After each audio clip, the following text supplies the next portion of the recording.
So 250 years ago, right now, the revolution was well underway. The American Revolution had been started. The Continental Congress was meeting in this building, Independence Hall.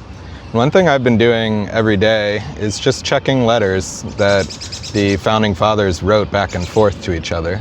So I figured I'd check today and see if I find anything interesting and share it with you. I've got my laptop right here.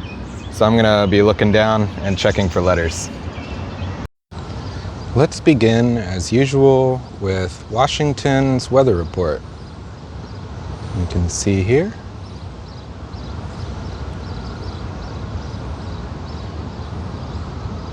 On 14th of June, 1775, he wrote, "Very warm, being clear, and the wind southerly." That is definitely different than today. The wind is southerly, a little bit, but it is not warm and not clear. In fact, I would say it's lowering to the forenoon, as George Washington said in one of his reports last week.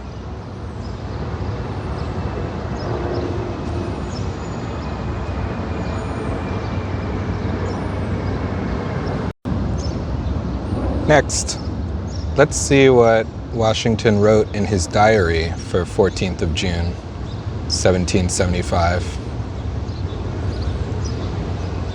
Washington wrote that he dined at Mr. Samuel Meredith's, spent the evening at home. And there's this nice explanation.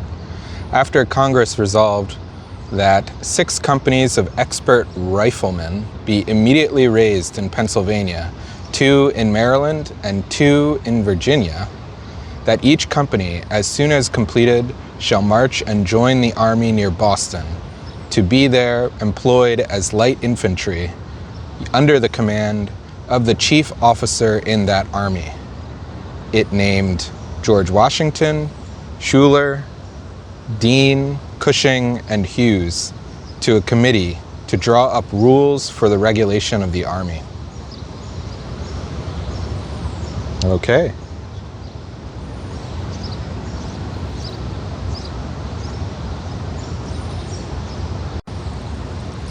And finally, let's check out this letter from John Adams. It's from his diary. It's actually a bill. Okay. John Young Jr.'s bill for writing equipment from the diary of John Adams. Okay. Interesting. So you can see John Adams Esquire bought of John Young Jr. 1775 on June 4th to a new pad and double-reined curb bridle, 14 pounds and 6 shillings, maybe? 14 shillings? Well, that's a pound sign, but I don't think they had pounds. They had shillings, right? 14 shillings and 6 pennies, maybe? Mending an old bridle on the 15th, 1 shilling. To a cover for sword scabbard. Wow. 3 shillings. Again, someone correct me in the comments if these aren't shillings. To a small pad for housings, 2 shillings. And then this is all July, by the way. To a portmanteaus and straps, 1 and 7. To a pair pistol bags, 6. And to a male pillion, 6. Sorry, pistol bags was 1. Male pillion. I don't know what a pillion is. Anybody know? And then the totals are 3, 13, and 6.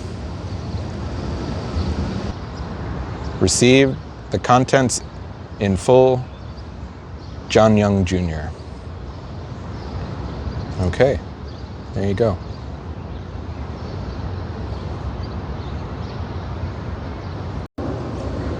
Now, this isn't a letter, but as a final note, today is June 14th, and it is the birthday of the U.S. Army. Well, I'm on the National Museum of the United States Army. And if we scroll down here, it tells a quick story. And I'll read it. Tensions between Britain and the colonies continued to escalate over the issue of taxation, leading to more violent encounters between the two entities. On April 19, 1775, this increasing violence exploded into a revolution when British troops fired on colonial militiamen at Lexington, Massachusetts. The battles of Lexington and Concord began a civil disturbance, but transformed the conflict into open warfare. Began as a civil disturbance, but transformed the conflict into open warfare. 2 months later, on June 14th, 1775, the Continental Congress voted to create the Continental Army as a united colonial response against the British enemy. This new Continental Army included 10 companies of riflemen. The first men to enlist came from Maryland, Pennsylvania, and Virginia. The next day, Congress voted to appoint General George Washington, as the Commander-in-Chief of the Continental Army.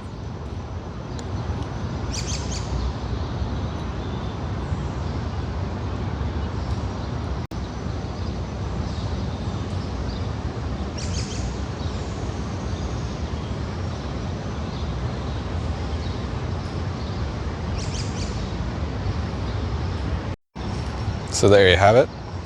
Happy birthday to the U.S. Army.